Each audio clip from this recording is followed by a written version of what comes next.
A long time ago, in a peaceful and beautiful village called Ashura, there lived a kind and wise queen named Neoma.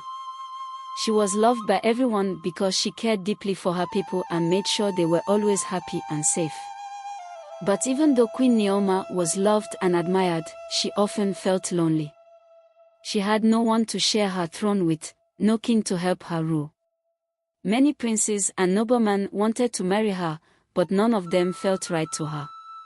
She would always say, a king should not just be strong or rich, he must have a kind heart and a wise mind.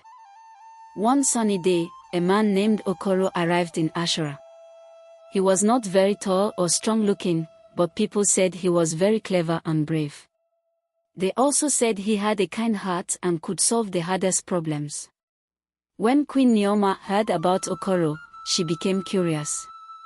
She wanted to see if the stories about him were true, so she sent her messengers to invite him to the palace. When Okoro arrived, many people in the palace whispered to each other, "He is so small. How can he be as great as people say?" they wondered. But Queen Neoma saw something special in him.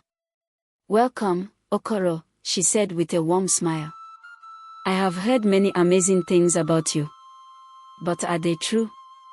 Let me test you to find out." Okoro smiled and replied, "My queen, I am ready." For the first test, the queen asked Okoro to move a huge rock that had been stuck in the village square for many years. No one had ever been able to move it. Okoro didn't rush to push the rock. Instead, he thought carefully. Then, he used logs and ropes to build a simple machine. Slowly, he rolled the rock all the way to the riverbank. The villagers cheered loudly. They couldn't believe their eyes. For the second test, Queen Neoma asked him to solve riddles that no one else could answer. Okoro listened to each riddle carefully, thought for a moment, and then gave the right answer. Some of his answers were so clever that they made everyone laugh. Finally, the queen gave him the hardest test of all. Two farmers had been fighting over a piece of land for many years. They couldn't agree on who owned it, and their arguing made everyone in the village unhappy. Okoro listened to both farmers and asked them some questions. Then, he came up with a solution that made both farmers happy. For the first time in years, the two men shook hands and stopped fighting. Queen Neoma was amazed. "You are not just clever and strong," she said. "You also have a kind and wise heart."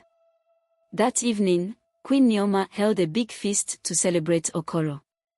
The palace was filled with music, laughter, and delicious food. Everyone was happy, but the queen couldn't stop thinking about Okoro. During the feast, she asked him, "Okoro, is it true what people say about you? That you are greater than you seem?" Okoro smiled and replied, "Some secrets are better discovered than told, my queen." The queen smiled back, her heart filled with admiration for him. The next morning, Queen Neoma called Okoro to her private chamber. "Okoro," she said softly, "you are everything I have been searching for in a king. Will you marry me and rule Ashura by my side?" Okoro was surprised. "My queen," he said, "I would be honored. But I am not like the kings people imagine. I am small and simple. Will the people of Ashura accept me?" Queen Neoma smiled. "The people trust me, and I trust you. They will see your greatness just as I do." News of the queen's decision spread quickly through the village. At first, some villagers were confused. They wondered why their tall and graceful queen had chosen a small and simple man. But when they remembered all the amazing things Okoro had done, they understood. One day, while walking through the forest, Queen Neoma and Okoro found a very old tree.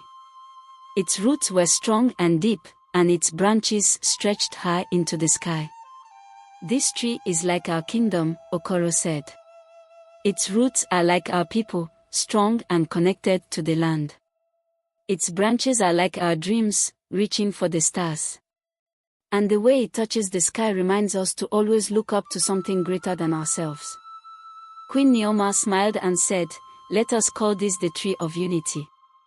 it will remind us that we are stronger when we stand together. From that day on, the Tree of Unity became a special place for the people of Ashura. But their happiness didn't last long. A nearby king, who was jealous of Ashura's peace and wealth, sent a message to Queen Neoma. He demanded that she give him gold and food, or he would attack her kingdom. Queen Neoma refused. "We do not give in to bullies," she said. The jealous king sent his army to attack Ashura. His soldiers were many, and the people of Ashura were afraid. But Okoro told them, "Do not fear. Together, we will protect our home." Okoro came up with a clever plan. He and the villagers built traps and dug hidden trenches around the borders of Ashura. When the enemy army came, they fell into the traps and couldn't fight properly. Soon, the enemy king realized he had lost. Okoro walked up to him and said, "Greed and jealousy only bring trouble.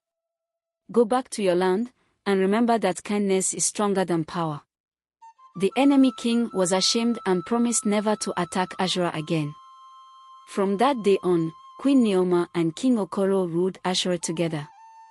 They taught the people that true greatness isn't about being big or strong, it's about being kind, wise, and brave.